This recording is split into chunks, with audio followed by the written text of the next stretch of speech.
हरे कृष्ण कृष्ण कृष्ण हरे हरे हरे राम राम राम हरे हरे।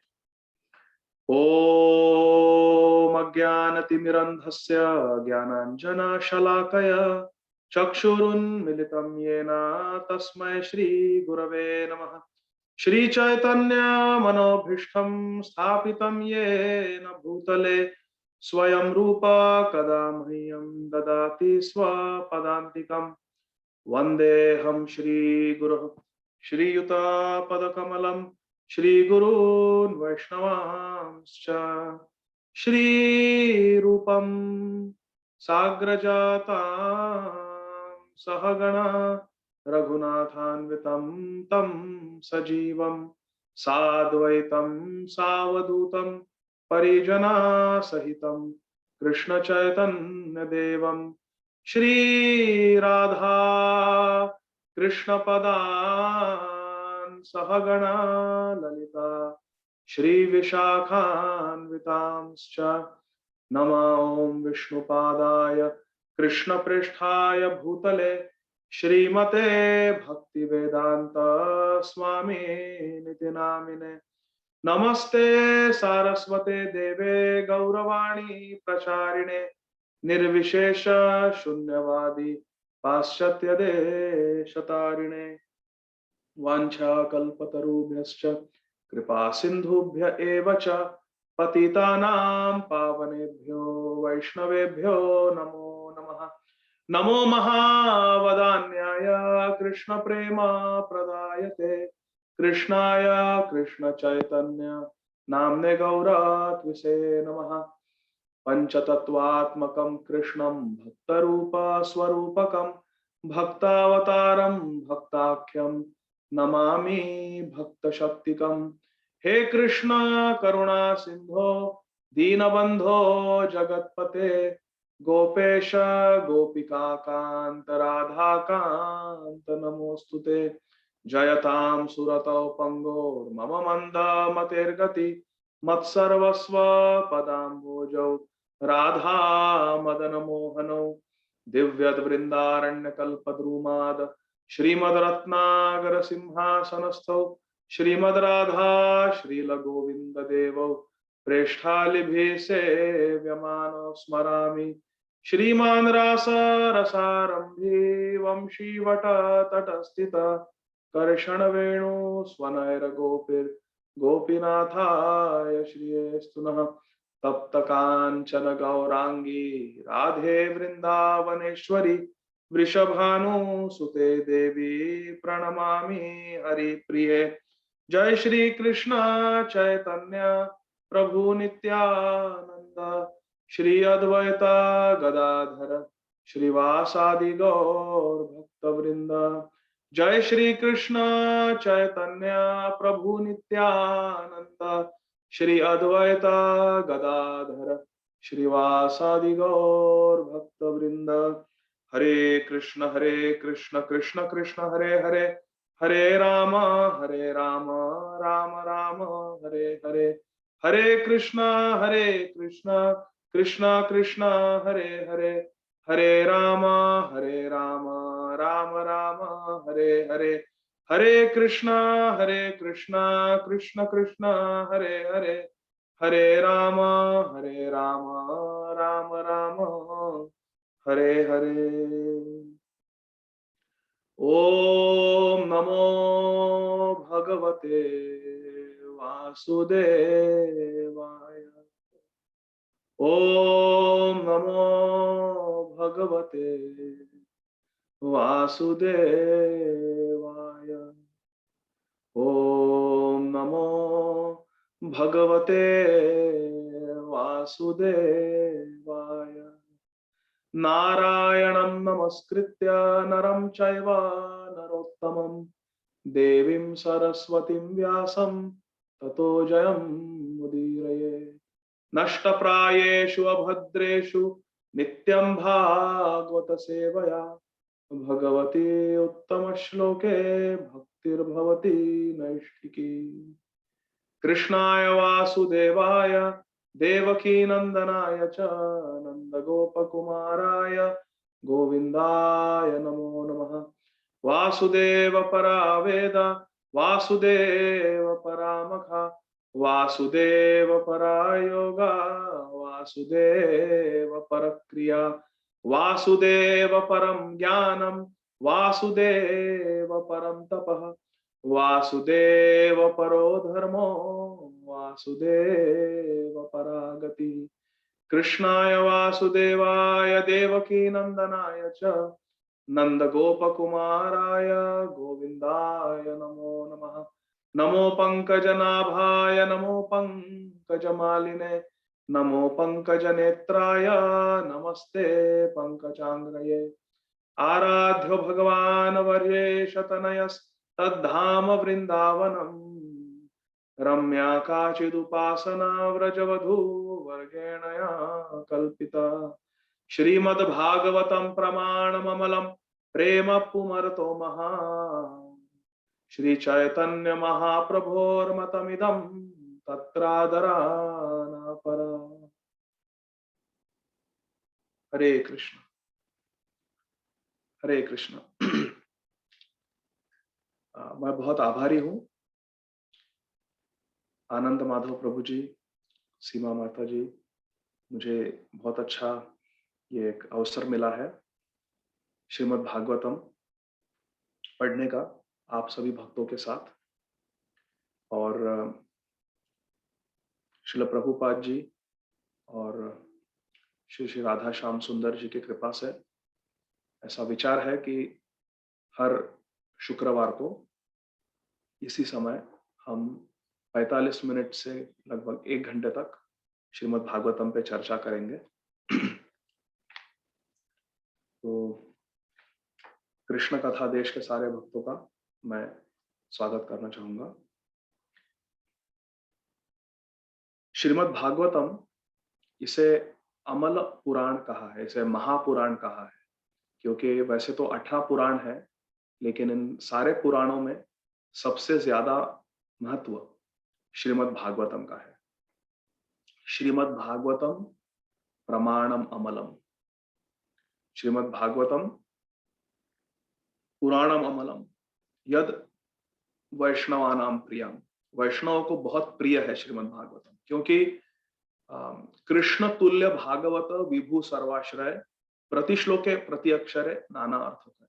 श्री चैतन्य चरितामृत में कहा गया है कि कृष्ण तुल्य भागवत, श्रीमद् भागवतम ये भगवान श्री कृष्ण से अभिन्न है, कोई अंतर नहीं है भगवान श्री कृष्ण में और श्रीमद् भागवतम में। श्रीमद् भागवतम ये भगवान श्री कृष्ण का एक अवतार है, एक ग्रंथ के रूप में अवतार है।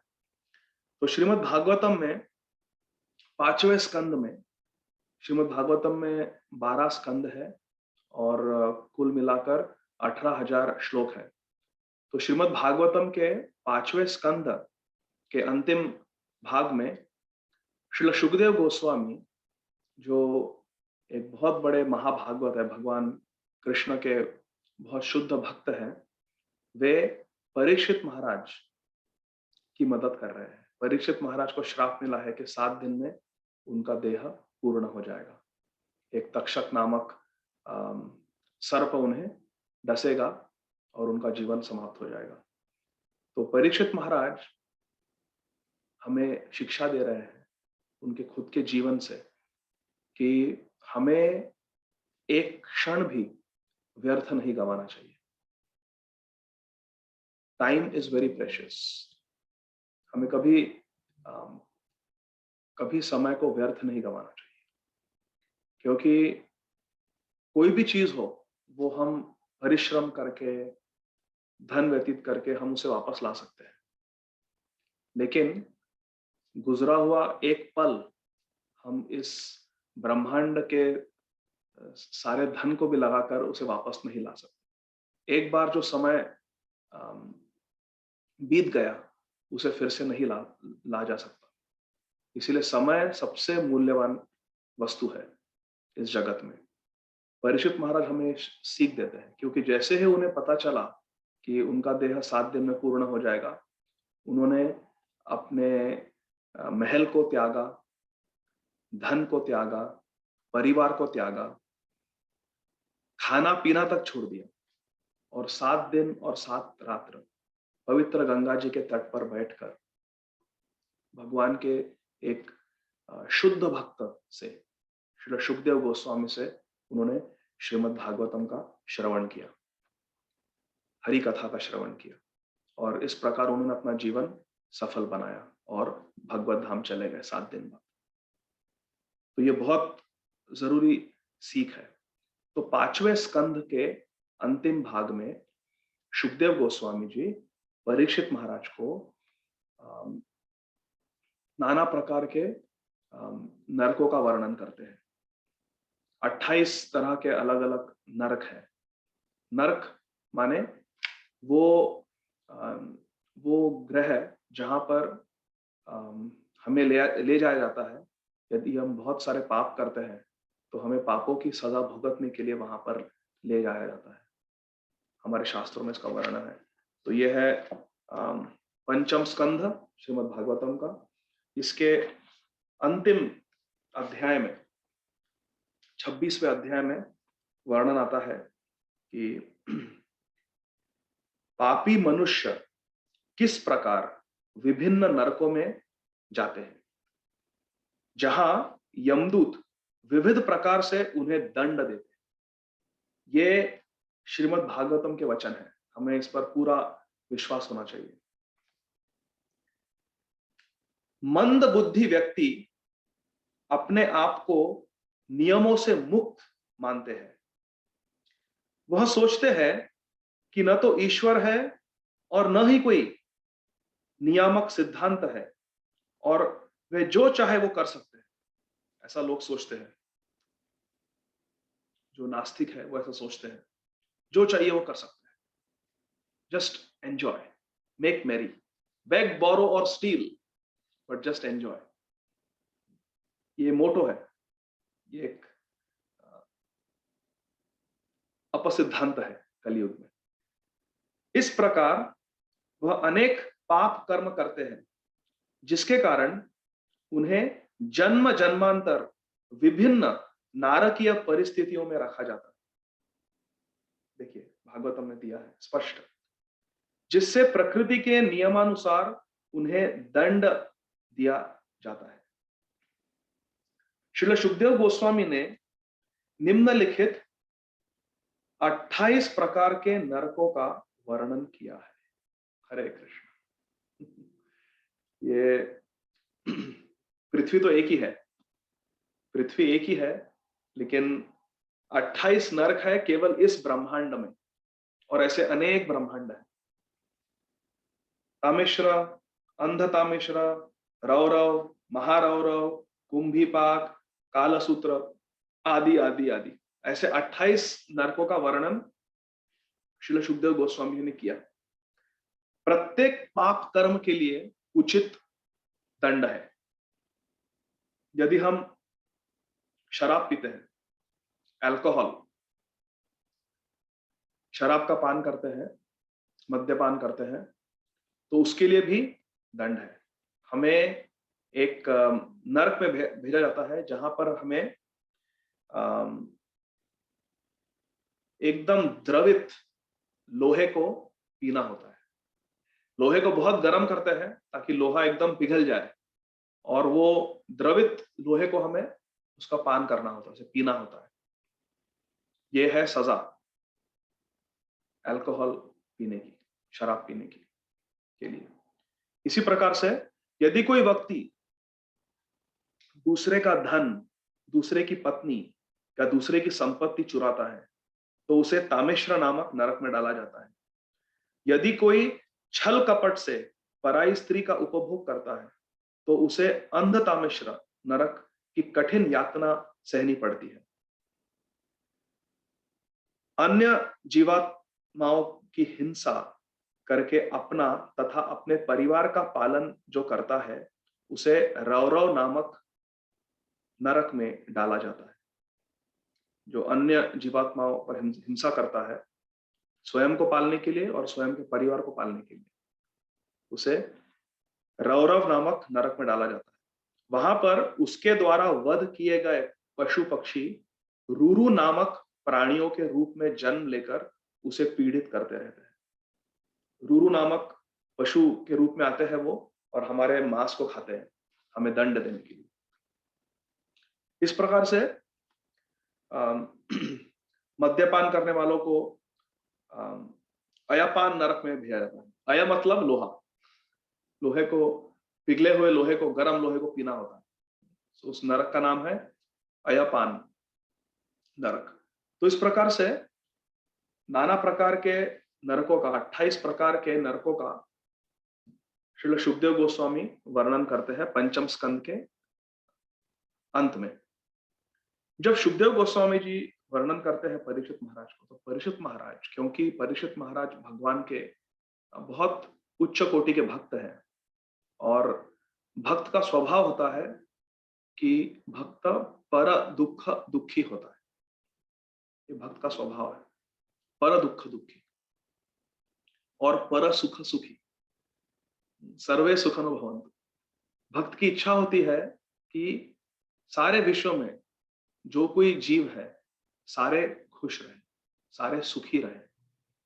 ये एक प्रामाणिक वैष्णव की इच्छा होती है। पर सुख सुखी, दूसरों के सुख में वे अपना सुख मानते हैं वैष्णव लोग, और दूसरों के दुख में वो अपना दुख मानते हैं। पर दुख दुखी, पर सुख सुखी।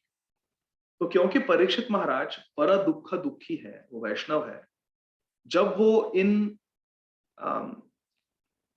नरकों का वर्णन सुनते हैं तो उनके हृदय को बहुत पीड़ा पहुंचती है। ये क्या है, इतने सारे जीव इतने सारे नरकों में जाकर उन्हें इतना दंड मिलेगा, इतनी यातनाएं झेलनी होगी। तो वो प्रश्न करते हैं। ये ग्रंथराज श्रीमद् भागवतम के 6वें स्कंद का पहला अध्याय है, उसका 6वां श्लोक है ये। और ये अनुवाद और सारे तात्पर्य जो है वो हमें हमारे संस्थापक आचार्य श्री अभय चरणारविंद भक्ति वेदांत स्वामी महाराज श्रील प्रभुपाद जी ने दिया है। श्रील प्रभुपाद की जय। तो 6वां श्लोक है पहले अध्याय का, 6वें स्कंद का। परीक्षित महाराज सुखदेव गोस्वामी जी से कह रहे हैं, अधुनेह महाभाग यथैव नरकान् नरः नानोग्रया तनान्यया तन्मे व्याख्या तुमर्हसि। तो इसका हम अभी अनुवाद सुनेंगे। श्रील प्रभुपाद जी अनुवाद कर रहे हैं। कहते हैं, हे परम भाग्यशाली तथा ऐश्वर्यवान शुकदेव गोस्वामी जी, अब आप कृपा करके मुझे बतलाएं कि मनुष्यों को किस प्रकार उन नारकीय स्थितियों में प्रवेश करने से बचाया जा सकता है जिनमें उन्हें भीषण यातनाएं सहनी पड़ती है। इन नारकीय स्थिति में जाने के बाद जीवों को भीषण यातनाएं सहनी पड़ती। तो परीक्षित महाराज प्रश्न कर रहे हैं सुखदेव गोस्वामी से, कृपया करके बताइए कि इन नरकों से कैसे बचा जाए। तो सुखदेव गोस्वामी उत्तर देते हैं, न चेदिहैवापचितिं यथांहसः कृतस्य कुर्यान् मन उक्तपाणिभिः ध्रुवं स वै प्रेत्य नरकानुपैति ये कीर्तिता में भवतस्तिग्मयातनाः। अनुवाद। श्रील सुखदेव गोस्वामी ने उत्तर दिया, हे परीक्षित महाराज, अभी गौर से सुनिए प्रिय भक्तों। सुखदेव गोस्वामी जी कह रहे हैं, यदि मनुष्य अपनी अगली मृत्यु से पूर्व इस जन्म में अपने मन, वचन तथा शरीर से किए गए पाप कर्मों का मनु संहिता तथा अन्य धर्मशास्त्रों के विवरण के अनुसार समुचित प्रायश्चित्त द्वारा निराकरण नहीं कर लेता, तो वह मृत्यु के बाद अवश्य ही नरक लोकों में प्रविष्ट होगा और भीषण कष्ट उठाएगा जैसा कि मैं आपसे पहले ही कह चुका हूं। तो श्रील सुखदेव गोस्वामी कहते हैं कि यदि मृत्यु से पहले मनुष्य ने इस जन्म में जो कुछ पाप कर्म किए हैं उनका यदि वो प्रायश्चित्त नहीं करता तो मनुष्य को निश्चित ही नरक में जाना होगा। हरे कृष्ण। बहुत सारे पाप कर्म हम करते हैं जाने अनजाने में। कॉकरोच, चींटियां, इनका भी अगर हमारे हाथ से और या हमारे पैरों तले अगर वो कभी कुचल गए या मारे गए तो उनकी मृत्यु का भी हमें दंड भोगना पड़ता है, पाप लगता है। यदि हम शाकाहारी भोजन भी करेंगे भगवान को बिना अर्पण किए, उसका भी पाप लगता है। मांसाहार का तो पाप लगता ही है, लेकिन यदि हम भगवान को बिना अर्पण किए या देवताओं को बिना अर्पण किए भोजन करते हैं तो हमें उसका भी पाप लगता है। यज्ञ शिष्ठाशिन संतो मुच्यन्ते सर्व किल विषय भुंजते ते तो अघम पाप य पचन्ति आत्म कारणा। भगवत गीता में श्री कृष्ण भगवान हमें सिखाते हैं कि यज्ञ शिष्ठाशिन संतो मुच्यन्ते सर्व किल विषय। जो संत लोग हैं वो यज्ञ शिष्ट भोजन प्राप्त करते हैं, यज्ञ में भगवान को अर्पण किया हुआ भोजन स्वीकारते हैं और उससे क्या होता है? मुच्यन्ते सर्व किल विषय, सारे किल विषयों से, सारे पापों से उन्हें मुक्ति मिलती है भगवान का प्रसाद ग्रहण करने से, प्रसाद सेवा करने से। लेकिन भूंजते ते तो अघम पाप यह पचन्ति आत्म कारण। यदि हम स्वयं के लिए भोजन बनाते हैं भगवान को बिना अर्पण किए उसे उसे प्राप्त करते हैं तो हम भोजन नहीं खा रहे, हम केवल पाप खा रहे हैं, हमें पाप मिलता है। भूंजते ते तो अघम पाप यह पचन्ति आत्म कारण। तो आप सोचिए हम सब लोगों ने इस जन्म में कितने पाप किए हैं, कितने बार हमने भगवान को बिना भोग लगाए भोजन किया है, कितने कीड़े मकोड़े हमारी वजह से मरे हैं। हम जब सड़क पर गाड़ी चलाते हैं, अगर आप विंडशील्ड पे देखोगे, गाड़ी के अग्रभाग में देखोगे तो कितने कीड़े मकोड़े मर जाते हैं कार से एक्सीडेंट होकर, हमारे कार से। और ऐसे हमने कितने कितने पाप किए हैं। यदि घर पे कोई अतिथि आते हैं, हमारे घर पर कोई अतिथि आते हैं और उनका हमने ठीक प्रकार से स्वागत नहीं किया, यदि उन पे हम क्रोध में आ गए तो उसे भी पाप कहा गया है। और बहुत सारे पाप है, हम हर रोज बहुत सारे पाप करते हैं। तो सुखदेव गोस्वामी जी कहते हैं कि यदि हम मृत्यु से पहले सारे पापों का प्रायश्चित्त नहीं करेंगे तो हमें नरक में जाना होगा। जो नरकों का वर्णन हुआ है 5वें स्कंद में, उन नरकों में हमें जाकर दंड भोगना होगा, ऐसा सुखदेव गोस्वामी जी कहते हैं।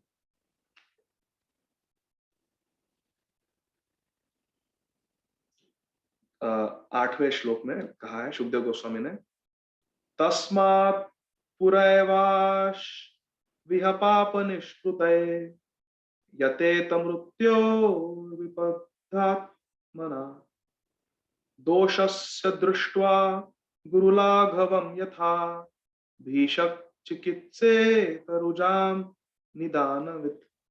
देखिए 7वें श्लोक में कहा गया है कि कृतस्य कुर्यान मन उक्त पाणी भी। हम 3 प्रकार से पाप करते हैं। मन उक्त पाणी भी, मन से पाप करते हैं हम, यदि हम किसी के बारे में बुरा विचार करते हैं, इसका बुरा हो जाए, इसका ऐसा हो जाए, इसका वैसा हो जाए, यदि हम मन से दोष दृष्टि करते हैं तो वो मन द्वारा किया गया पाप है। सत्य युग में, त्रेता युग में और द्वापर युग में मन द्वारा किए गए पापों का भी दंड हमें भोगना होता है। लेकिन कलयुग में भगवान इतने दयालु हैं कि उन्होंने एक कंसेशन दिया है, एक छूट दी है हमें कि कलयुग में मन द्वारा किए गए पापों को नहीं गिना जाता। लेकिन उक्त पाणी भी, उक्त मतलब वाणी द्वारा हम जो पाप करते हैं, किसी को गाली देते हैं, कि किसी का दोष वर्णन करते हैं, या पाणी भी, पाणी मतलब हाथ, लेकिन पाणी का अर्थ यहां है कि इस देह द्वारा, इस देह द्वारा हम यदि कोई पाप करते हैं तो हमें उसकी उसका दंड भोगना होगा। अब यहां पर कहा गया रहा है कि गुरु लाघवम, मतलब हम जो पाप करते हैं वो पाप यदि गुरु पाप हो, यदि बहुत बड़ा पाप हो या लघु पाप हो, छोटा हो, तो उस अनुसार हमें प्रायश्चित्त करना चाहिए। जैसे यदि हमने मद्यपान किया है, हमने शराब पी है, तो उसका क्या प्रायश्चित्त लिखा है मनु संहिता में, कि हमें तप्त घी लेना चाहिए, उबलता हुआ घी लेना चाहिए और वो घी को पी लेना चाहिए, ताकि हमारा पूरा कंठ जल जाए और हम मर जाए। हमें तप्त घी पीकर देह त्याग कर देना चाहिए, क्योंकि घी बहुत पवित्र है और शराब बहुत अपवित्र है। तो हमें पवित्र तप्त घी पीकर देह त्याग कर देना चाहिए, फिर हमें नरक में नहीं जाना पड़ेगा। यह पश्चाताप है एक बार शराब पीने के लिए। अभी आप सोचिए, यदि किसी ने जीवन में कई बार शराब पी है, कई बार मद्यपान किया है, तो उसका क्या प्रायश्चित है? तो कोई प्रायश्चित नहीं है। तुम इतना प्रायश्चित नहीं कर सकते हो, इसीलिए नरक जाओ। नरक जाओ और तप्त लोहा तुम्हें जबरदस्ती पिलाएंगे यमदूत। हरे कृष्ण। और वहां पर नरक में हमें एक विशेष शरीर दिया जाता है जिसे कहते हैं यातना शरीर। उस शरीर का नाम है यातना शरीर। तो जैसे हमारा शरीर है यहाँ पर, और इस शरीर में यदि हमें कोई यातना होती है, कोई पीड़ा होती है, तो हम पेन किलर, कोई दवाई औषधि लेकर उसे कम कर सकते हैं। मॉर्फिन, अन्य दवाइयां देकर हम उस वेदना को कम कर सकते हैं। लेकिन नरक में ऐसी कोई दवाइयां नहीं है, कोई पेन किलर्स नहीं। और वहां जो शरीर होता है, वो शरीर हमारा अभी जो भौतिक शरीर है, जो मानव शरीर है, उससे 100 गुना ज्यादा वेदनाशील होता है। अर्थात यदि हमें एक थप्पड़ लगी, एक तमाचा किसी ने मारा, तो उसका हमें जो दर्द होगा, जो वेदना होगी, वो जो यातना शरीर हमें नरक में मिलता है दंड भोगने के लिए, एक तमाचा, एक थप्पड़ का हमें 100 गुना अधिक दर्द होगा। क्योंकि वो शरीर ही इस तरह से रचा गया है ब्रह्मा जी ने, कि दर्द महसूस करने के लिए रचा गया है वो शरीर। वो शरीर का वो स्पेशल गुण है, विशेष गुण है, कि कैसे वेदना को अनुभव किया जाए। और वहां पर बहुत वेदना होती है। तो ऐसा कहा गया है कि इसमें, इस श्लोक में मैं अनुवाद पढ़ता हूं। अतः अगली मृत्यु आने के पूर्व जब तक मनुष्य का शरीर पर्याप्त सशक्त है, उसे शास्त्रों के अनुसार प्रायश्चित्त की विधि अविलंब अपनानी चाहिए। अन्यथा समय की क्षति होगी और उसके पापों का फल बढ़ता जाएगा। जिस तरह एक कुशल वैद्य रोग का निदान और उपचार उसकी गंभीरता के अनुसार करता है, उसी प्रकार मनुष्य को अपने पापों की तीव्रता के अनुसार प्रायश्चित्त करना चाहिए। हरे कृष्ण। साफ साफ लिखा, ये श्रीमद् भागवतम के वचन है। यहाँ पे सीधा सीधा लिखा है कि मनु संहिता और अन्य धर्म शास्त्रों में जो प्रायश्चित्त विधि लिखी गई है, उसके अनुसार हमें हमारे सारे पापों का प्रायश्चित्त करना चाहिए। बड़े पापों का बड़ा प्रायश्चित्त। अगर किसी ने मांसाहार किया है, मद्यपान किया है, जुआ खेला है, या अनैतिक संबंध रखे हैं, व्यभिचार किया है, परस्त्री गमन किया है, या वैश्य गमन किया है, या हस्त मैथुन किया है, ये सब बहुत बहुत बड़े बड़े पाप हैं। और इन बड़े पापों का प्रायश्चित्त भी बड़ा होना चाहिए। और शुभदेव गोस्वामी जी उदाहरण दे रहे हैं कि जिस तरह से एक वैद्य बीमारी के अनुसार उसका इलाज करते हैं। जैसे किसी को यदि कैंसर है तो उसका इलाज, उसकी दवाई, उसकी औषधि भी बहुत भारी होती है। कीमोथेरेपी, कीमोथेरेपी कितनी टॉक्सिक थेरेपी है वो, हम लोग देते हैं अस्पताल में। कितनी टॉक्सिक होती है, बाल झड़ जाते हैं, पूरी जीवा में पूरी कड़वी टेस्ट आती है, खाने पीने की इच्छा नहीं होती है, उल्टी होती है, वजन कम होता है, शरीर में शक्ति कम हो जाती है, अम, जठर अग्नि चली जाती है, पूरा एपेटाइट चला जाता है, बहुत तकलीफ होती है कीमोथेरेपी से। तो इतना भारी दवाई क्यों है कीमोथेरेपी? क्योंकि बीमारी भी बहुत भारी है, कैंसर है। यदि किसी को सर्दी जुकाम होता है तो हम उससे साधारण दवाई देंगे, क्रोसिन देंगे या एमॉक्सिसिलिन देंगे, सिप्रोफ्लॉक्सासिन देंगे, कीमोथेरेपी नहीं देंगे। तो जितनी बड़ी बीमारी उतनी बड़ी दवाई। उसी प्रकार जितने बड़े हमारे पाप उतना बड़ा प्रायश्चित्त होना चाहिए। इसीलिए सुखदेव गोस्वामी जी कह रहे हैं कि जब तक मनुष्य का शरीर पर्याप्त सशक्त है तभी करना चाहिए, क्योंकि ये प्रायश्चित्त करना कोई सरल काम नहीं है। मनु संहिता में कहा गया है यदि हम कुछ चोरी करते हैं, जैसे मैं हॉस्पिटल गया और वहां पर ऐसे कई सारे पेन्स रखे हैं और मैंने सोचा ठीक है मैं तो यहाँ पर काम करता हूँ, ये पेन उठा के ले आता हूँ, घर ले आता हूँ। मैंने पेन की चोरी की, या हमने किसी का धन चुराया, या कोई चीटिंग की, किसी को स्विंडल किया हमारे व्यापार में, तो चोरी करने के लिए मनु संहिता के अनुसार प्रायश्चित्त ये है कि जिस व्यक्ति से हमने चोरी की है हमें उनके पास जाना चाहिए, उनके समक्ष जाना चाहिए और हाथ जोड़कर उनसे क्षमा मांगनी चाहिए और उन्हें बताना चाहिए कि मैं चोर हूं, मैंने ये अलाना फलाना चीज चोरी है आपसे, मैंने ये वस्तु चोरी है और जो वस्तु हमने चोरी की है वो वस्तु उन्हें वापस करना है। पर ये प्रायश्चित्त नहीं हुआ। ये एक उसका दो भाग है प्रायश्चित की। पहला भाग है कि हमें जाकर कहना है कि हाँ मैं चोर हूं, मैंने चोरी की है, मैंने ये चुराया है और आप वापस लीजिए। और दूसरा, हमें बहुत सारा धन सोना आदि ब्राह्मणों को दान में देना होता है। हरे कृष्ण। हमने जब हम चोरी करते हैं तो उसका प्रायश्चित्त यह है कि हमें धन और सोना ब्राह्मणों को या मंदिर को दान देना होता है, प्रायश्चित्त स्वरूप, प्रायश्चित्त करने के लिए। तो सोचिए एक चोरी करने के लिए कितना बड़ा प्रायश्चित्त है। पहले जाकर वो वापस करो चीज जो चोरी है, उन्हें बताओ कि मैं चोर हूं, मुझे क्षमा कीजिए, क्षमा याचना करनी है, और फिर ब्राह्मणों को जाकर सोना दान करना है, धन दान करना है। सोचिए कितना कितना मुश्किल है प्रायश्चित्त करना, और ऐसे हमने कितने पाप किए।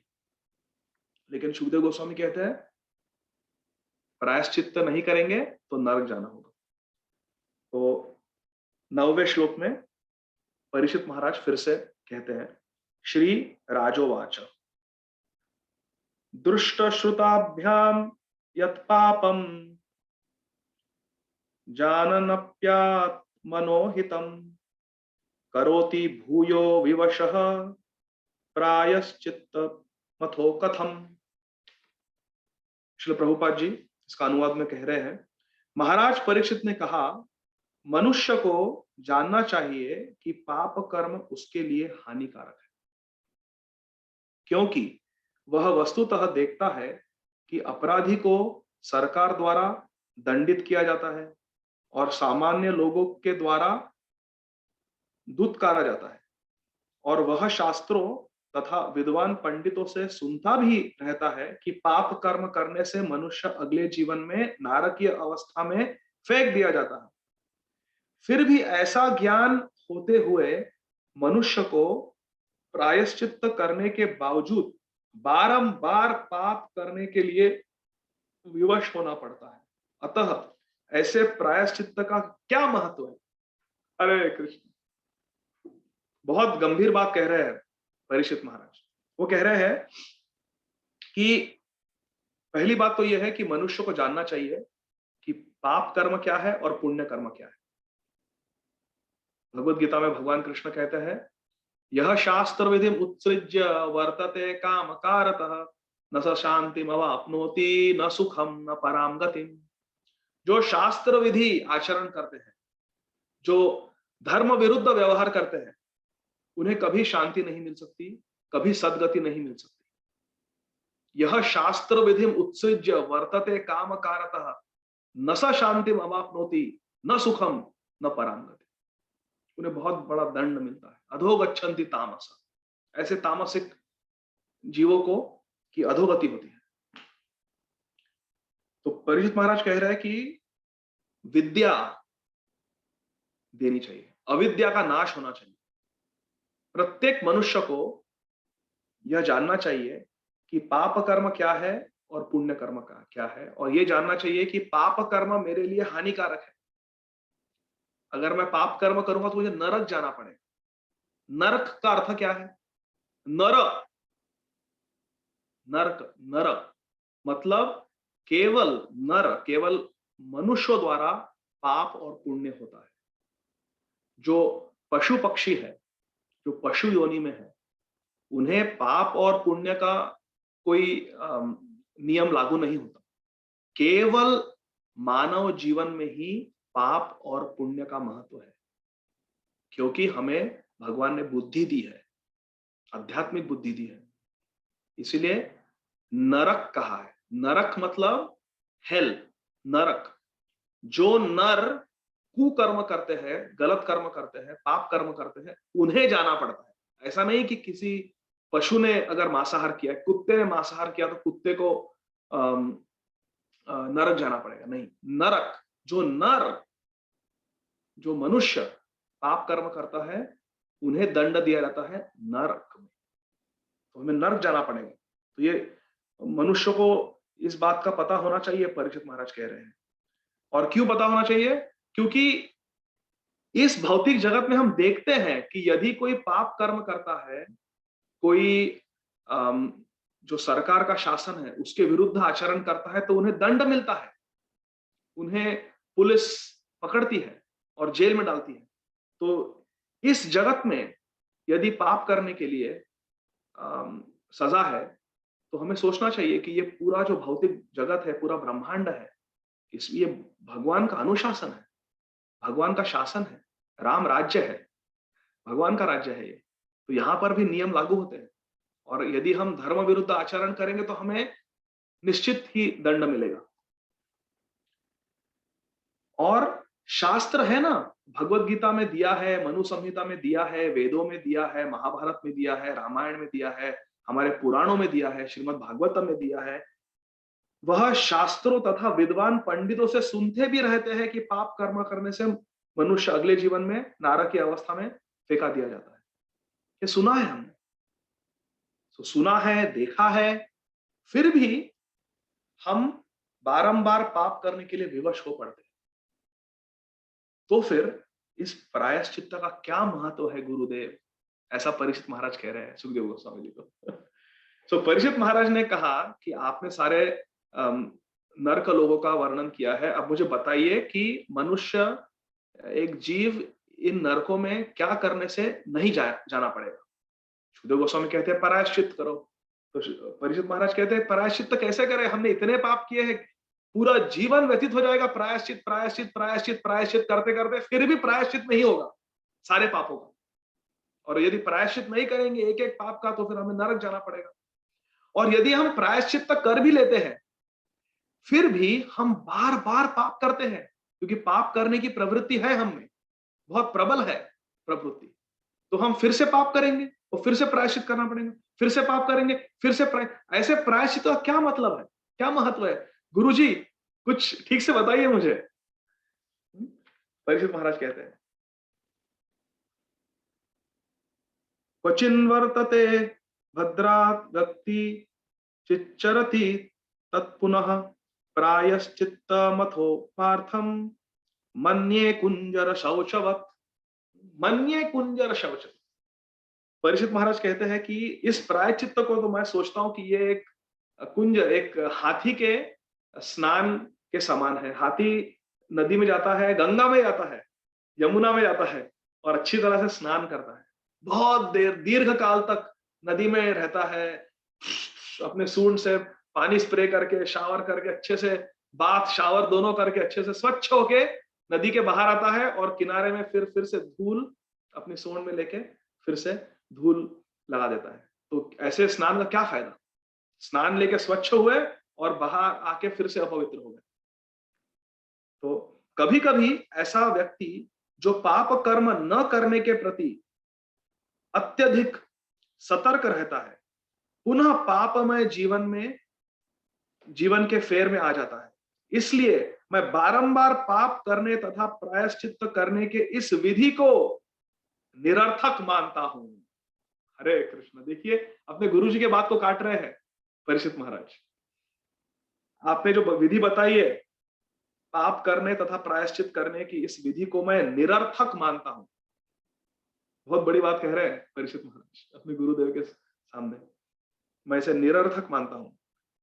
यह तो हाथी के स्नान के समान है, क्योंकि हाथी पूर्ण स्नान करके अपने आप को स्वच्छ बनाता है, किंतु स्थल पर वापस आते ही अपने सिर तथा शरीर पर धूल डाल लेता है। अभी शुभदेव गोस्वामी आगे कहेंगे, पर उससे पहले हमें थोड़ा सोच विचार करना चाहिए। यहां पर परीक्षित महाराज कह रहे हैं कि हम इस भौतिक जगत में भी देखते हैं कि यहां पर पापों का दंड मिलता है। मतलब नरक लोक तो है जो गर्भोदक महासागर से जस्ट ऊपर है, जस्ट ऊपर है। पाताल लोक और सारे नरक लोक है, और उसके ऊपर से फिर सब पाताल लोक शुरू होते हैं आदि। तो जो ब्रह्मांड का दक्षिण भाग है वहां पर ये 28 नरक लोक है, ऐसा हमारे आचार्यों ने बतलाया है। तो वो नरक लोक तो है, लेकिन इस पृथ्वी पर अभी इसी वक्त हमारे सामने भी नरक है। और ऐसा कहा गया है कि दो प्रकार के नरक इस पृथ्वी पर है। एक है अस्पताल और दूसरा है जेल। ये सच्ची बात है, थोड़ा विचार कीजिए। अस्पताल का अर्थ केवल अस्पताल नहीं, घर पे भी अगर कोई बीमार है, अगर कोई बहुत बड़ी बीमारी हो गई है, जैसे कैंसर आदि, या कोई एक्सीडेंट हो गया है, कोई हेड इंजरी है, कोई फ्रैक्चर है, कितनी वेदना होती है, कितना दर्द होता है। मैं तो रोज ही देखता हूँ, मैं तो अस्पताल में ही काम करता हूँ। बहुत बहुत दुख और बहुत दर्द है इस जगत में। और दूसरा है जेल।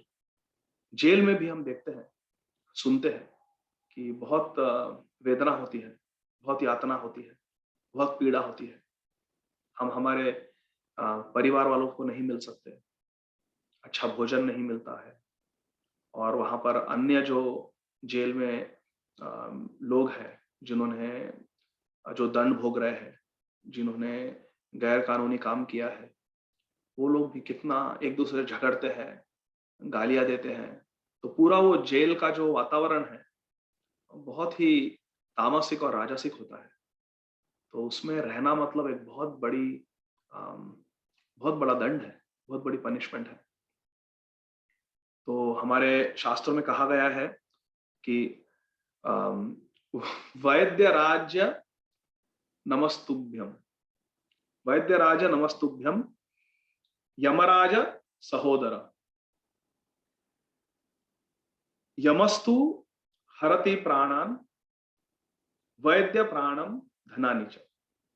कि वैद्य राज नमस्तुभ्यम, हे वैद्यराज आपको नमस्कार है, डॉक्टर नमस्कार है आपको। क्यों?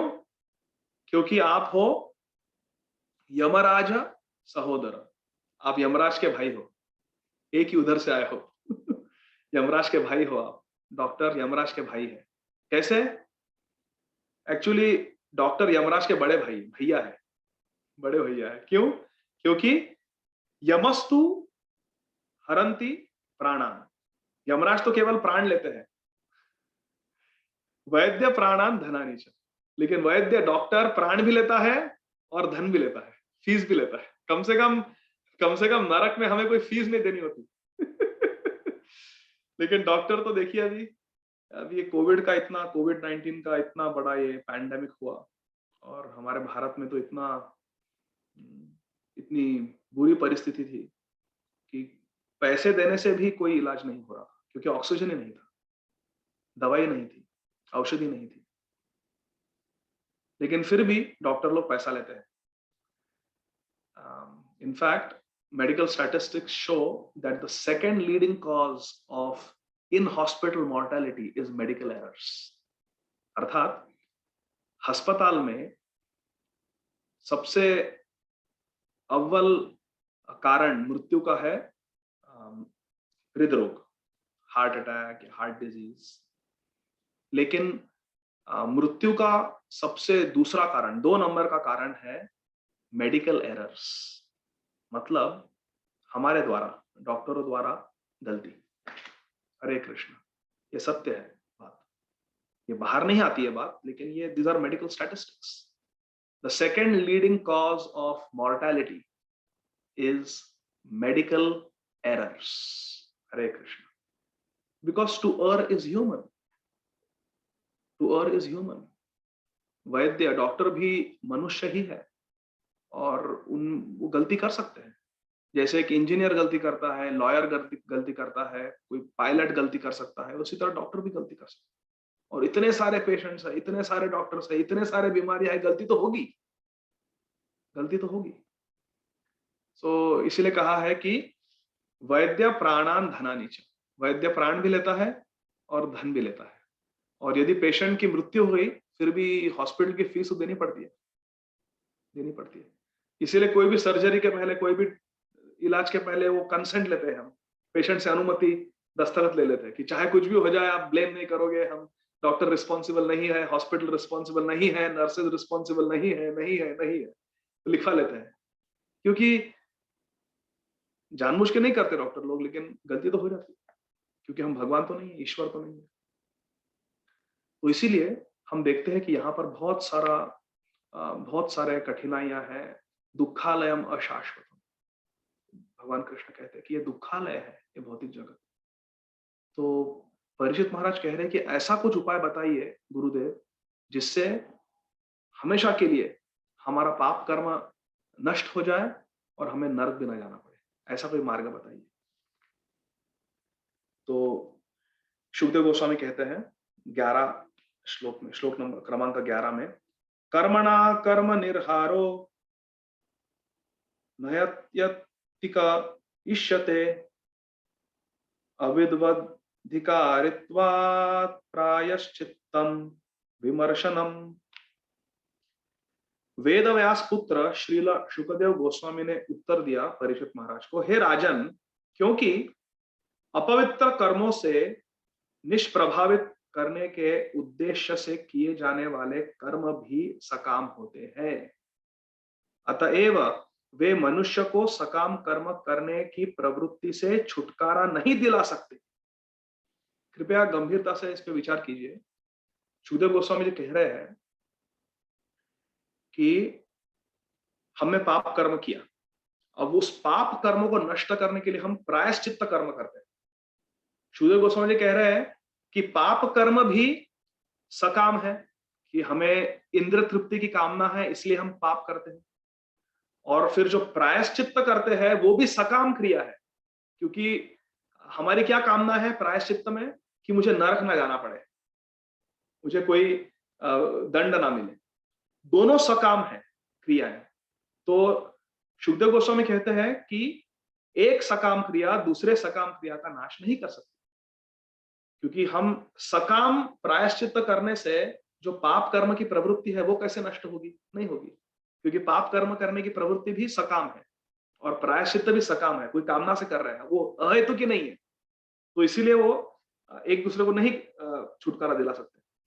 जो व्यक्ति अपने आप को प्रायश्चित्त के विधि विधानों से के अधीन बना लेता है, वे तनिक भी बुद्धिमान नहीं है। इसलिए शुकदेव गोस्वामी कह रहे हैं, परीक्षित महाराज आप जो कह रहे हो वो बिल्कुल सही है, बहुत अच्छी बात कह रहे हो आप, बिल्कुल आपकी बात सही है कि पाप करने वाले और प्रायश्चित करने वाले दोनों मूर्ख हैं। हरे कृष्ण, मैं फिर से कहता हूं, पाप करने वाले और प्रायश्चित करने वाले दोनों मूर्ख हैं। क्योंकि प्रायश्चित करके क्या फायदा, फिर से तुम वही पाप करोगे। जब तक मनुष्य तमोगुण से मुक्त नहीं हो जाता, तब तक एक कर्म का दूसरे से निराकरण करने का प्रयास करना निरर्थक है, क्योंकि इससे मनुष्य की इच्छाओं का उन्मूलन नहीं होता। हमारे जो इच्छाएं हैं, जो पाप करने की बीज है, जो हमारे कामनाएं हैं, अधर्मिक कामनाएं, वो जब तक उनका उन्मूलन नहीं होगा, उनका नाश नहीं होगा, तब तक हम फिर से पाप कर्म करते रहेंगे। इस प्रकार ऊपर से पवित्र लगने वाला व्यक्ति निसंदेह पापमय कर्म करने के लिए उन्मुख होगा। अतएव वास्तविक प्रायश्चित्त तो पूर्ण ज्ञान अर्थात वेदांत में प्रबुद्ध होना है, जिससे मनुष्य परम सत्य श्री भगवान को समझता है। सुखदेव गोस्वामी कहते हैं कि पहले उन्होंने कर्मकांड का उल्लेखन किया। सुखदेव गोस्वामी जी ने पहले कहा कि कर्मकांड करो, प्रायश्चित्त करना मतलब कर्मकांड। इसीलिए हम कहते हैं ना, सवेरे हरे कृष्ण महामंत्र का जाप करने से पहले हम जो 10 नाम अपराध पढ़ते हैं, उसमें से एक है कि भगवान नाम के उच्चारण को कर्मकांड समझना, ये एक बहुत बड़ा अपराध है। कोई प्रायश्चित्त तो थोड़ी है हरे कृष्ण महामंत्र का जाप करना। हम तो हमारी तो ये इच्छा है कि हमें श्री राधा कृष्ण से प्रेम हो जाए, हमें प्रेमा भक्ति चाहिए, हमें उत्तम, हमें शुद्ध भक्ति चाहिए। तो यहां कहते हैं कि नाश्नतः पथ्यमेवान्नम व्याधयो भी ववन्ति ही एवं नियम क्रुद्राजन शनैः क्षेमाय कल्पते। तो पहले कर्मकांड बताया शुद्धदेव गोस्वामी जी ने, और अभी ज्ञान कांड बता रहे, ज्ञान मार्ग बता रहे। हे राजन, यदि रुग्ण व्यक्ति वैद्य द्वारा बताया गया शुद्ध अदूषित अन्न खाता है, तो वह धीरे धीरे, शनैः मतलब धीरे धीरे धीरे स्वस्थ हो जाता है, और तब रोग का संक्रमण उसे छू तक नहीं पाता। इसी प्रकार यदि कोई ज्ञान के विधि विधानों का पालन करता है, तो वह धीरे धीरे भौतिक कल्मश से मोक्ष की ओर प्रगति करता है। तो ज्ञान प्राप्त करना चाहिए, सुखदेव गोस्वामी कहते हैं। शास्त्र पढ़ो, और शास्त्र पढ़ के हमें पता लगेगा कि क्या करना चाहिए, क्या नहीं करना चाहिए, और वो उस ज्ञान मार्ग में फिर हमारा धीरे धीरे प्रगति होगी, और फिर हमें मोक्ष मिल जाएगा। फिर सुखदेव गोस्वामी कहते हैं, तपसा ब्रह्मचार्येण क्षमेन च दमेन च त्यागेन सत्य शौचाभ्याम यमेन नियमेन वा। मन को एकाग्र करने हेतु मनुष्य को ब्रह्मचार्य का जीवन बिताना चाहिए और अधपतित नहीं होना चाहिए। श्रील प्रभुपाद जी तात्पर्य में कहते हैं कि ब्रह्मचार्य 8 प्रकार का होता है। ब्रह्मचार्य के 8 पक्ष होते हैं। मनुष्य को न तो स्त्रियों के बारे में सोचना चाहिए, न यौन जीवन की चर्चा करनी चाहिए, न स्त्रियों के साथ क्रीड़ा करनी चाहिए, न स्त्रियों की ओर कामुक होकर देखना चाहिए, न उनसे घनिष्ठता पूर्वक बातें करनी चाहिए, न संभोग में रत होने का निर्णय लेना चाहिए, न ही यौन जीवन के लिए कभी प्रयास करना चाहिए, न यौन जीवन में रत होना चाहिए। तो ये आप पढ़ लीजिए। तात्पर्य में श्रील प्रभुपाद जी कहते हैं कि व्यभिचार 8 प्रकार का होता है। अनैतिक संबंध 8 प्रकार के होते हैं। केवल शारीरिक संग करना ही नहीं, परंतु मानसिक भी और शब्दों के द्वारा भी संग करना। तो बहुत ऐसे 8 प्रकार के अनैतिक संबंध है।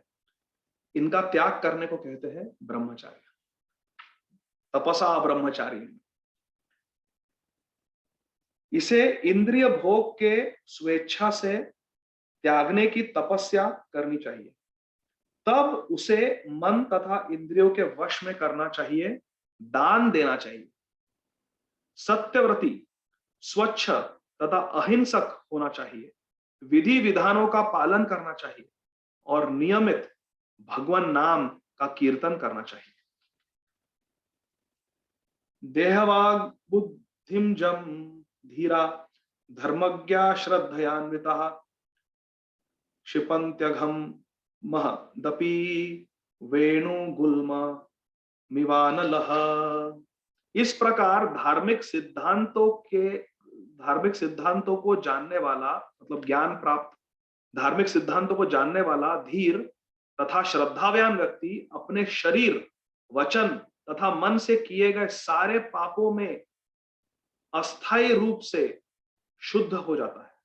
ये पाप बांस के पेड़ के नीचे की लतरों की सूखी पत्तियों के समान है, जिन्हें अग्नि द्वारा जलाया जा सकता है, यद्यपि उनकी जड़ें अवसर पाते ही फिर से उगने के लिए शेष बची रहती है। हरे कृष्णा। देखिए, अभी सुखदेव गोस्वामी जी ने कर्मकांड का मार्ग बताया, वो प्रायश्चित का मार्ग। परीक्षित महाराज ने कहा कि नहीं नहीं, मैं इसे अस्वीकार करता हूं, ये अच्छा मार्ग नहीं है। फिर सुखदेव गोस्वामी जी कह रहे हैं कि ज्ञान मार्ग, ज्ञानकांड, आप कर्मकांड नहीं तो ज्ञानकांड, आप ज्ञान प्राप्त करो और उसके द्वारा शास्त्रों का अध्ययन करने से आपको पता चलेगा क्या करना चाहिए, क्या नहीं करना चाहिए। फिर तपस्या करो, ब्रह्मचर्य का पालन करो, दान दो। इस तरह से धीरे धीरे धीरे तुम सब पापों से मुक्त हो जाओ। लेकिन सुखदेव गोस्वामी जी कह रहे हैं, ये जो ज्ञान मार्ग है, ये उस तरह है कि यदि कोई बांस का जंगल है, बैम्बूस का जंगल है, और वहां पे आग लगा दी जाए तो सारे पत्ते जो है नीचे गिरे हुए, सूखे पत्ते, वो तो जल के भस्म हो जाएंगे। वो पत्ते जो है वो हमारे पूर्व संचित पाप है, पूर्व संचित पाप है। तो पापों का नाश हो जाएगा ज्ञान मार्ग से। लेकिन सुखदेव गोस्वामी कहते हैं वो बांबू भी जल जाएंगे, सारे पाप जल जाएंगे, पत्ते बांबू सब जल जाएंगे, बांस जल जाएंगे, लेकिन जो बांस के मूल है, जो बांबू के रूट्स है जमीन के भीतर, वो तो जीवित रहेंगे अग्नि के पश्चात। और कुछ कुछ कुछ देर पश्चात जब वर्षा होगी तो फिर से बांबू आ जाएंगे, फिर से पत्ते आ जाएंगे, फिर से पत्ते सूख जाएंगे और फिर से गिर जाएंगे। मतलब फिर से वही हो जाएगा, पुनरपि जन्मम पुनरपि मरणम पुनरपि जननी जठरे शयनम। तो ज्ञान मार्ग से भी कोई शाश्वत उससे कोई हमें आराम नहीं मिलेगा, मुक्ति नहीं मिलेगी, वो फिर से बांबू उग जाएगा।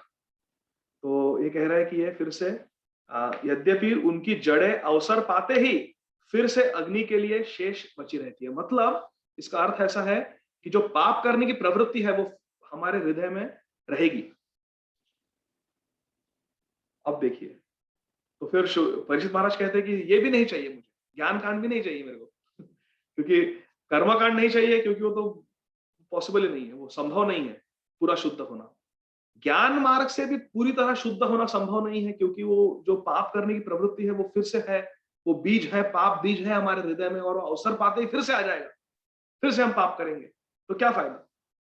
अभी सुखदेव गोस्वामी असली सॉल्यूशन दे रहे हैं, असली जो औषधि है वो बतला रहे हैं। क्या है असली औषधि?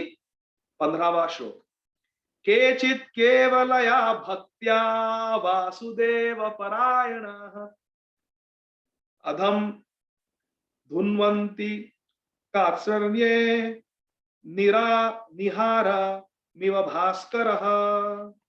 केचित् केवलया भक्त्या वासुदेव परायणाः अघम धुन्वन्ति कार्श्येन निहार मिव भास्करः। कोई विरला व्यक्ति ही जिसने श्री कृष्ण की पूर्ण शुद्ध भक्ति को स्वीकार किया है, उन पापमय कार्यों के खरपतवार को समूल नष्ट कर सकता है, समूल नष्ट कर सकता है, जिनके पुनरुज्जीवित होने की कोई संभावना नहीं रहती, तो फिर से आने की कोई संभावना नहीं है। वह केवल भक्ति योग संपन्न करके इस प्रकार, वो केवल भक्ति योग संपन्न करके इसे कर सकता है, जिस प्रकार सूर्य अपनी किरणों से कुहरे को तुरंत उड़ा देता है।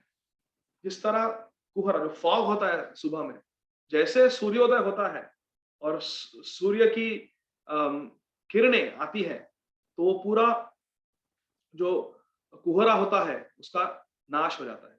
The fog is dissipated by the sunshine.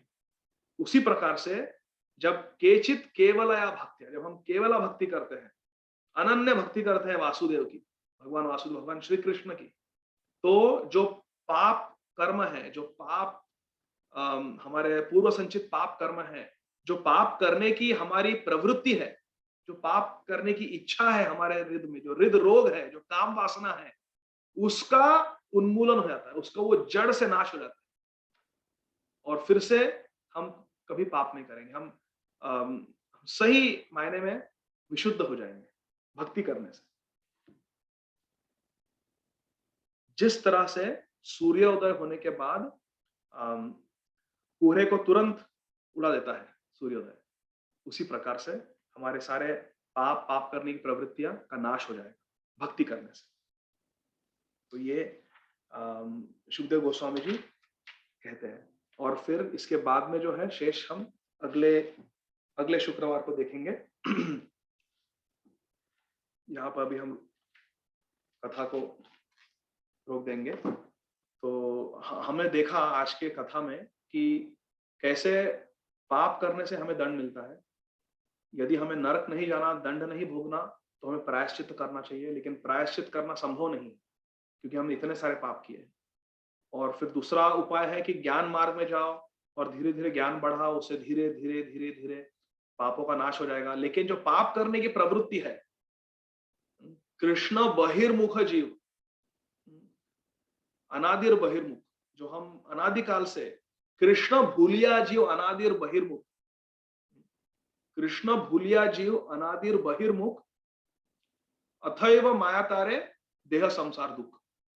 क्योंकि हम कृष्ण को भूल चुके हैं। कृष्ण भूलिया जीव भोग वांछा करे, निकट माया तारे झपटिया धरे।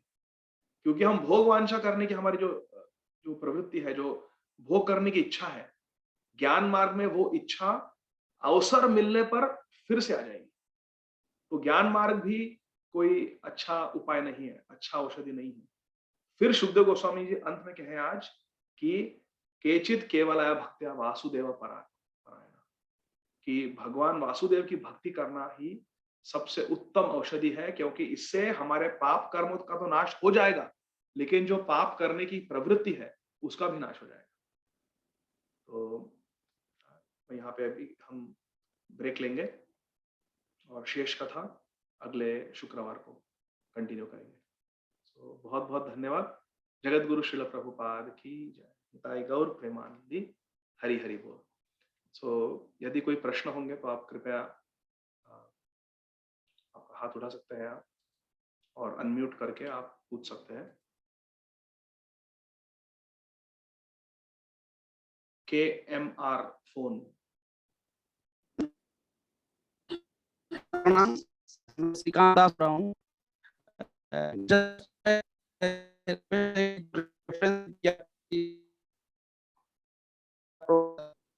तो कृपया प्रभु जी वो कौन सा श्लोक के तात्पर्य में या श्लोक में है, जरा वो मुझे बता दें। हरे कृष्णा। आप क्या कहे प्रभु? मुझे शुरुआत में क्या कहे सुनाई नहीं दिया। प्रभु जी जो 8 तरह के अनैतिक संबंध के बारे में आपने बताया है, वो कौन से श्लोक में रेफरेंस है, वो जरा सा बता दें। जी तो प्रभु जी आप सुनिए, ये है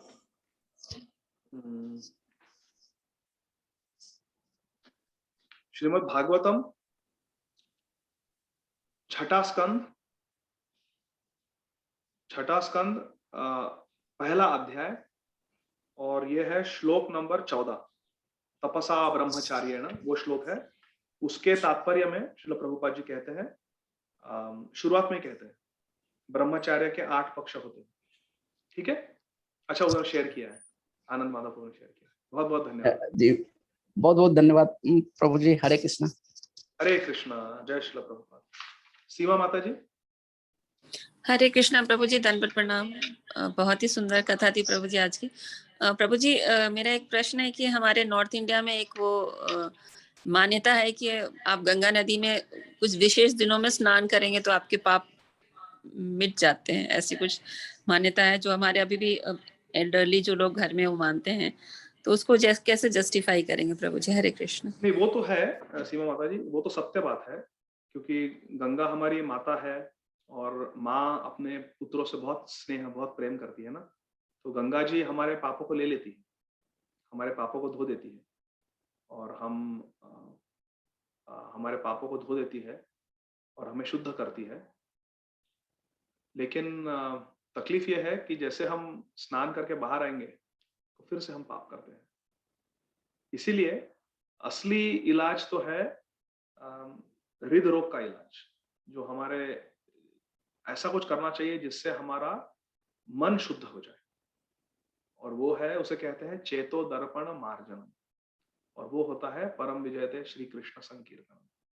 भगवान के नाम का उच्चारण करने से, और अगली कथा में हम देखेंगे, भगवान का नाम का उच्चारण करने से हमारा हृदय पवित्र होता है, ताकि हम भविष्य में फिर से पाप ना करें। तो इज इट ओके सीमा माता जी? जी प्रभु, थैंक यू सो मच प्रभु। Next question, another question sir, कि मैंने कहीं सुना था कि कलयुग में मन के प्रायश्चित को भी महत्व दिया गया है कि आप मन से भी प्रायश्चित करोगे तो, क्योंकि कलयुग में आप यज्ञ दान बहुत कुछ नहीं कर सकते हैं, तो शायद ऐसी कुछ मान्यता है क्या प्रभु जी? जी, ऐसा है कि अगर हमें बहुत पश्चाताप हुआ और बहुत अनुताप हुआ, अनुताप मतलब रिग्रेट, रिपेंटेंस, अगर बहुत हमें अनुताप होता है, पश्चाताप होता है, तो कुछ पाप कर्म उससे नाश हो जाता है। सही है, सत्य बात है।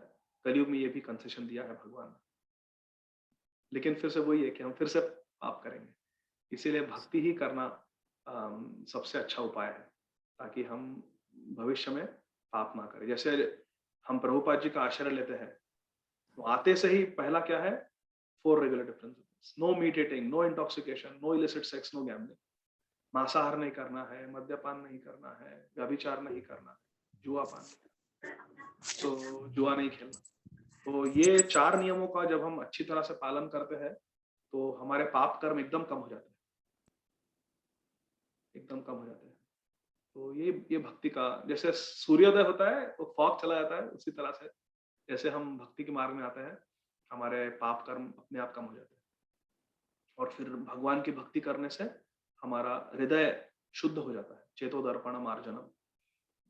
आर कबे निताय चांदेर करुणा होइबे, संसार वासन मोरा कबे तुच्छ हबे, विषय छाड़िया कबे शुद्ध हबे माना, तबे आम हेरिबो श्री वृंदावन। श्री नरोत्तम ठाकुर कहते हैं कि जब नित्यानंद प्रभु की कृपा होगी, आर कबे निताई चांदेर करुणा होइबे, संसार वासना मोरे तबे तुच्छ हबे। जब नित्यानंद प्रभु मुझ पे करुणा करेंगे, जो भक्ति के मूल है, जो हमारे भजे नित्यानंदम भजन तरुकंदम निरवधि, जो भक्ति तरु के मूल है, जो भक्ति ट्री के रूट है नित्यानंद प्रभु, जब वो करुणा करेंगे तो हम आर कबे निताई चांदेर करुणा हईबे, संसार वासना मोरे कबे तुच्छ हबे। ये संसार में जो हमारे बहुत सारे वासनाएं हैं, ये चाहिए वो चाहिए, काम वासना है, वो एकदम तुच्छ हो जाएगी नित्यानंद प्रभु के अनुकंपा से, की कृपा से। और फिर क्या होगा, विषय छाड़िया कबे शुद्ध हबे माना, कबे आम हेरिबो श्री वृंदावन। जब हमारा मन पूरी तरह से शुद्ध हो जाएगा, तब हम वृंदावन जा पाएंगे, तब हम श्री वृंदावन जा पाएंगे। शुद्ध हबे माना कबे आम हेरिबो श्री वृंदावन। तो भक्ति मार्ग की ये महत्व है कि हमारा हृदय शुद्ध हो जाता है, चेतो दर्पण मार्जनम हो जाता है। ठीक है सीमा माता जी? जी प्रभु जी, थैंक यू सो मच, दंडवत प्रणाम। हरे कृष्ण। तुषार प्रभु। Hare Krishna Prabhu, thank you for the class. So Prabhu, थोड़ा technical question है. So after a soul dies and has to give up the body and has engaged in sinful activities, तो according to the Bhagavatam उनको नरक के लोकों में जाके पश्चाताप करना पड़ता है. They have to do suffer whatever is according to the karmic reaction. दंड भोगना पड़ता है. हाँ. तो once that's done, तो उसके बाद उनको वापस मनुष्य शरीर मिलता है या? ओके, तो जो भी पाप है, हमारे सारे पाप काटने होते हैं. समझो Okay. हमारे पाप वी आर एट -10, हाँ हाँ तो फिर वहां पर दंड भोग कर, सजा भुगत कर, धीरे धीरे -9, -8, -7, -6, -5, -4, -3, -2, -1, 0, फिर से हमें मनुष्य योनि में जन्म मिलता है। तो ओके वो जो तो दंड भोगना होता है वो नरक में होता है और पशु योनि में भी होता है। ओके तो पूरा दंड भोग कर, पूरे पापों की सजा भुगत कर, फिर हमें फिर से मानव शरीर मिलता है। ओके और फिर से we have a choice. Okay तो इट्स नॉट नेसेसरली कि हेलिश प्लैनेट्स में जाके अब then you have to start from like a plant species and aquatic species and animal species then back to human. जो पशु योनियां है उनमें जन्म लेना it's part of the process of purification. वहां Okay. पर भी हम सजा काट रहे हैं, वहां पर भी हम हमारे पाप कर्मों की सजा भुगत रहे हैं। तो वो पूरा भुगत कर वो एक स्पेक्ट्रम है पूरा, एकदम नीचे गर्भोदक ओशन के जस्ट ऊपर नरक लोक है, और फिर धीरे धीरे धीरे ऐसा करते करते फिर पशु योनि से फिर मानव शरीर। मानव शरीर सबसे उत्तम योनि है, Okay. जिसमें हम भगवत प्राप्ति कर सकते हैं। And the second part of that question Prabhu is कि जो भी जीवात्मा इस ब्रह्मांड में है, जो जो ऊपर से नीचे जाते रहते हैं, वो इसी ब्रह्मांड में लिमिटेड है या वो दूसरे ब्रह्मांडों में भी ट्रांसफर होते रहते हैं based on whatever Shri Hari और अधिकतर तो इसी ब्रह्मांड में, Okay. बिकॉज इसी ब्रह्मांड में सब कुछ है। लेकिन यदि कोई बहुत अच्छा वैष्णव है और वो उनका देह पूरा हो गया, लेकिन वो पूरी तरह से विशुद्ध नहीं हुए अभी तक, हम्म, और भगवत धाम जाने के अभी तक वो लायक नहीं है, तो वो किसी ब्रह्मांड में जहां पर भगवान की लीला चल रही होगी, हो सकता है इसी ब्रह्मांड में या फिर किसी अन्य ब्रह्मांड में, या फिर इस ब्रह्मांड में भी एक वैकुंठ प्लैनेट है, उसे कहते हैं प्राकृत वैकुंठ। हर एक ब्रह्मांड में एक वैकुंठ प्लैनेट होता है, वहां पर वो जन्म ले सकते हैं, भगवान की लीला में भाग ले सकते हैं, और पूरी तरह से शुद्ध होकर फिर वो वैकुंठ लोग जा सकते हैं, ऐसा। Okay. तो एज अ स्टैंडर्ड जो भी नॉर्मल जीवात्मा है who is going through the karmic cycle, उनको इसी ब्रह्मांड में पूरा अपना कार्य खत्म करके ही जाना पड़ेगा until महाप्रलय। बिल्कुल, ये जो ब्रह्मांड है प्रभु, इसके बाहर विराजा नदी है, ब्रह्मांड के 8 लेयर्स है, earth water fire air ether mind intelligence false ego, भूमि रपो नलो वायु खम मनो बुद्धि रेवच अहंकार, ये में भिन्न प्रकृति अष्टधा, जैसे 8 कवरिंग्स है इस ब्रह्मांड को। और ये कवरिंग्स के बाहर, ये कवरिंग के परे जाने के लिए हमें भगवान का शुद्ध भक्त होना चाहिए। Yeah, but what I was asking Prabhu is like जैसे और भी जैसे और अधिक ब्रह्मांडों के ब्रह्मा जी हैं, जैसे हमारे ब्रह्मा जी के 4 सिर हैं, तो दूसरे ब्रह्मांड में ब्रह्मा जी के 10 सिर हैं, तो उनमें भी जीवात्मा ट्रांसफर बीच बीच में होती रहती है या दैट्स नॉट स्टैंडर्ड? जनरली एक ही ब्रह्मांड में हम भोगते हैं। Okay. लेकिन जैसा मैंने कहा कि यदि किसी को भगवान की लीला में भाग लेना हो, उस लायक है वो भक्त, तो फिर वो दूसरे ब्रह्मांड में जहां भगवान की लीला चल रही है, या फिर इसी ब्रह्मांड में वैकुंठ लोक में, प्राकृत वैकुंठ में वो जन्म लेंगे, और जनरली इसी ब्रह्मांड में। ओके, थैंक यू प्रभु। हरे कृष्ण। हरे कृष्ण। बद्री नहीं, ये तो अपने आनंद माधव प्रभु है। हाँ, आनंद माधव प्रभु। हरे कृष्णा प्रभु जी। प्रभु आपके पास समय है या आपको लेट तो नहीं हो रहा है? प्रभु जी बस 5 more minutes, 2 more minutes, so we can take अभी जो। ठीक है प्रभु जी, मेरा कोई, ठीक है प्रभु जी, मेरा प्रश्न नहीं है, मेरी बस जिज्ञासा है। मुझे लग रहा है कि आप अजामिल की कथा का स्टेज सेट कर रहे हैं, तो मेरी जिज्ञासा सही है या बता दें, क्योंकि मेरी ये बड़ी फेवरेट कथा है। Thank you, thank you. Ajamil का ही प्रसंग हम लोग चर्चा करेंगे। जय हो प्रभु जी। कई सारे शुक्रवार। जय हो, बस मेरा यही प्रश्न था। हाँ, और मीनू भारद्वाज माता जी। हरे कृष्ण प्रभु जी, धन्यवाद, प्रणाम। Thank you for the nectarian class. Thank you so much. Prabhuji, my question is related to Seema Mataji's question and Tushar Prabhu's question. जैसे आपने बताया कि हम लोग अपने पाप जो होते हैं भक्ति योग में आने के बाद वो पाप नहीं हमको लगते हैं इस टाइप से। तो जो लोग भक्ति करते हैं तो उनसे वो भी तो चलते हैं, वो सब कुछ होता है, तो वो जो पाप होते हैं वो किस में काउंट होते हैं? ठीक है, भोग का तो ये है कि हमने भगवान को ऑफर कर दिया, तो वो सब नलिफाई हो गया, यज्ञ शिष्टा शिनासंतो मुच्यन्ते सर्वकिल्बिषैः इसके अकॉर्डिंग, और ये इसके प्रूफ है। तो लेकिन जो डेली लाइफ में जो हुए सारे पाप, तो फिर उसका भी हम लोगों को भोगना पड़ता है या क्या? जो भक्ति मार्ग में है, जो भक्ति मार्ग में है भक्त लोग, हमें कोई पाप कर्म करने की चेष्टा नहीं करनी चाहिए। लेकिन हमारी ओर से चेष्टा अगर नहीं है और गलती से अनजाने में कोई पाप हो गया, तो उसका बिल्कुल भी हमें पाप नहीं लगता, उसका प्रायश्चित नहीं करना। भक्ति का इतना प्रभाव है कि पद्म पुराण में कहा गया है कि मानव में इतनी पाप करने की क्षमता नहीं है जितने पापों का नाश करने की क्षमता एक कृष्ण नाम है। कितने पाप करोगे? इतने पाप कर ही नहीं सकते जितना भगवान नाम नाश नहीं कर सकता उन पापों का। लेकिन हमें पाप करने की चेष्टा नहीं करनी। ऐसा नहीं सोचना है कि मैं पाप करूंगा और फिर हरि नाम का उच्चारण करके उस पाप को धो डालूंगा। तो वो तो नाम अपराध है। हम जब नाम अपराध पढ़ते हैं, मेरे ख्याल से 7वां नाम अपराध है, to commit sinful activities on the strength of the holy name of the Lord, कि भगवान के नाम का उच्चारण इस हेतु से करना है कि मैंने जो पाप किए वो धुल जाएंगे और फिर पाप करते रहो। नहीं, तो वो तो बहुत बड़ा नाम अपराध है। तो नाम अपराध नहीं करना हमें। लेकिन अनजाने में हमारी ओर से कोई चेष्टा नहीं है और गलती से कोई पाप हो गया, तो भक्ति मार्ग इतना शक्तिशाली ये साधन है कि कोई पाप नहीं लगता, कोई प्रायश्चित करने की जरूरत नहीं, कोई फिक्र करने की जरूरत नहीं। भगवान कृष्ण स्वयं भगवद गीता में कहते हैं, सर्वधर्मान परित्यज्य माम एकम शरणम व्रज अहम त्वाम सर्व पापेभ्यो मोक्षयिष्यामि। स्पष्ट लिखा है कि हाँ, सारे पापों का नाश हो जाएगा, सारे पापों का नाश हो जाएगा। तो मीनू माता जी ठीक है?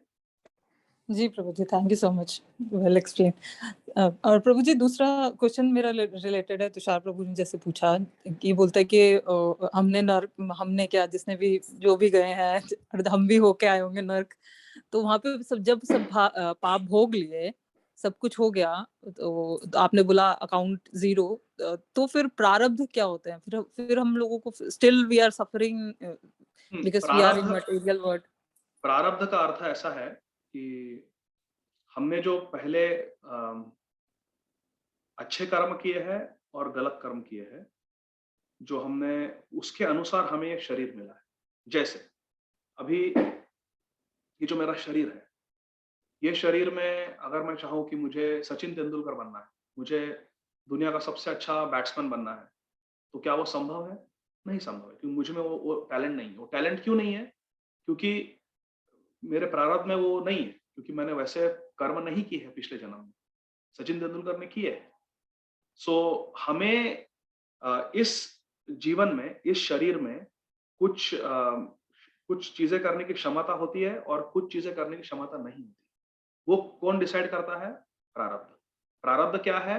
हमारे पिछले जन्म के, उसके पिछले जन्म के जो भी हमने कर्म किए हैं, तो उसका रिजल्ट, उसका दंड है प्रारब्ध।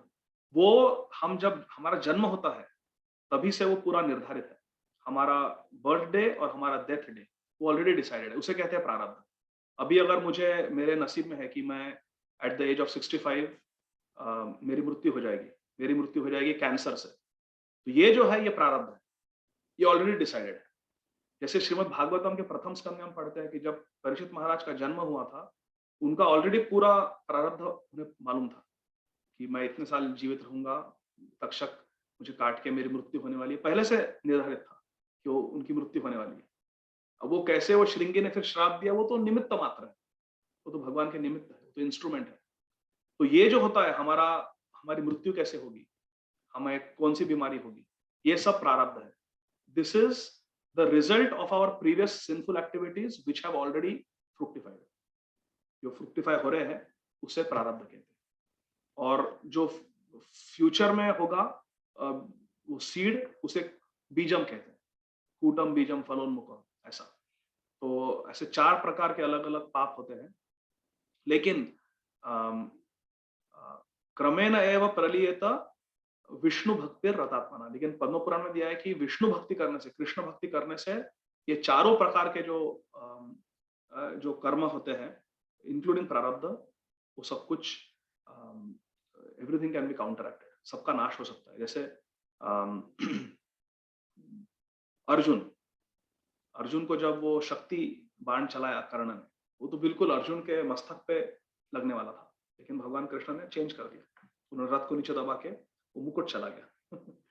तो भगवान कृष्ण कुछ भी चेंज कर सकते हैं, उन्हें कोई उनके भक्तों के लिए कोई प्रारब्ध कुछ काम नहीं करता। सर्वधर्मान परित्यज्य मामेकम शरणम व्रज अहम त्वां सर्व पापेभ्यो मोक्षयिष्यामि मा शुचा। भगवान के भक्तों को कोई नियम लागू नहीं होते, लेकिन प्रारब्ध वो होता है जो ऑलरेडी डिसाइडेड है हमारे प्रीवियस कर्म के अनुसार। जब हमारा ये शरीर मिलता है, तो जैसे for example somebody is miss universe, miss world, कोई बहुत सुंदरी स्त्री है, वो इसलिए क्योंकि पिछले जन्म में उन्होंने वैसा कर्म किया, तो वो उनका प्रारब्ध है। अगर किसी को डायबिटीज होना है, किसी को कैंसर होना है, किसी का एक्सीडेंट होना है, तो वो होके रहेगा क्योंकि वो प्रारब्ध है, ऑलरेडी डिसाइडेड है। सो उसे कहते हैं प्रारब्ध, जो ऑलरेडी डिसाइडेड है उसे प्रारब्ध कहते हैं। इज दैट ओके मीनू माता जी? जी प्रभु जी, थैंक यू सो मच प्रभु जी, thank you so much. Hare Krishna. Lalit प्रभु जी, लास्ट क्वेश्चन। दंडवत प्रणाम प्रभु जी। हरे कृष्ण। मेरा एक प्रश्न है, जैसा कि आपने बताया कि भक्ति मार्ग सबसे सर्वश्रेष्ठ मार्ग है, और हम यही अपनी सारी क्लासेस में सुनते चले आए हैं। भक्ति मार्ग का आरंभ, जैसे हम लोग भक्ति मार्ग में अगर हैं, तो उसकी आरंभ की क्या पहचान है कि हम लोग भक्ति मार्ग में हैं, और उसकी पराकाष्ठा क्या हो सकती है हमारे इस जीवन में?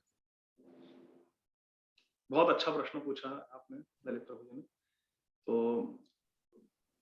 भक्ति की शुरुआत हुई है, ये हमें पता चलता है अनर्थ निवृत्ति से, वो शुरुआत है। आदौ श्रद्धा तथा साधु संग तथा भजन क्रिया अनर्थ निवृत्ति। सबसे पहले थोड़ी श्रद्धा होनी चाहिए, आदौ श्रद्धा, थोड़ी श्रद्धा होनी चाहिए कि भक्ति मार्ग में।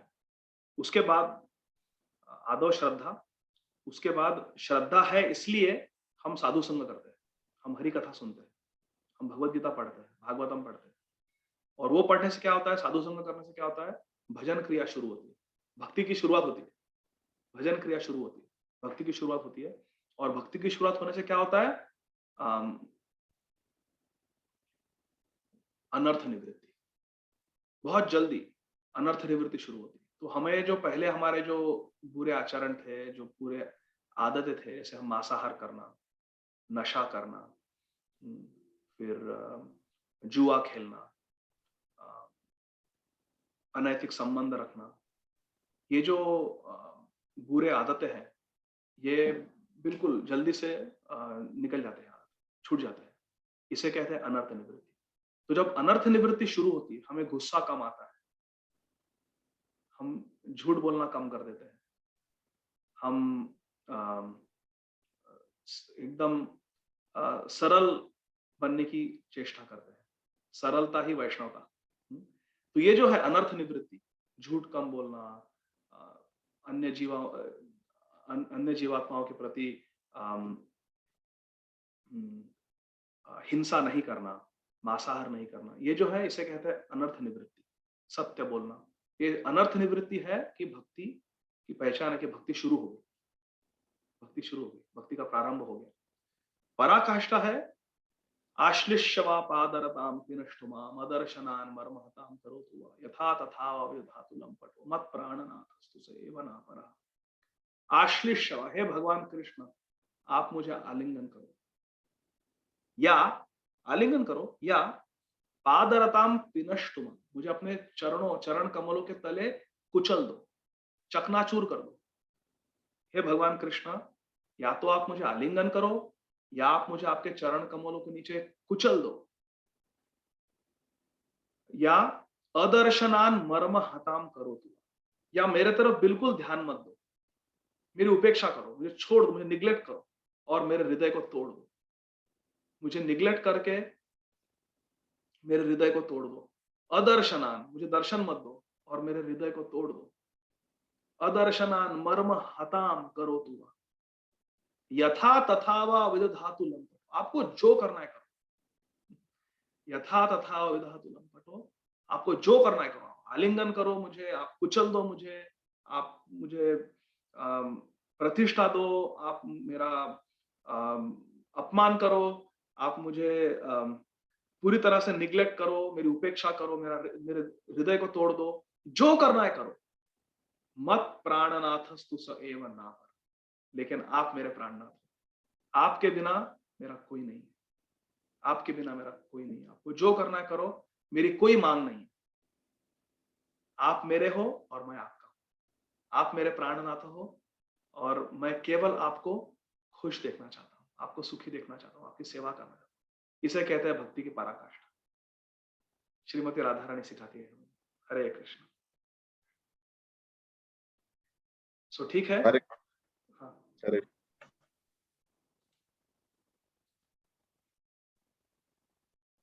आप म्यूट पे हो आनंद माधव। हरे कृष्णा प्रभु जी, बहुत बहुत धन्यवाद इतनी सुंदर कथा हम लोगों को देने के लिए।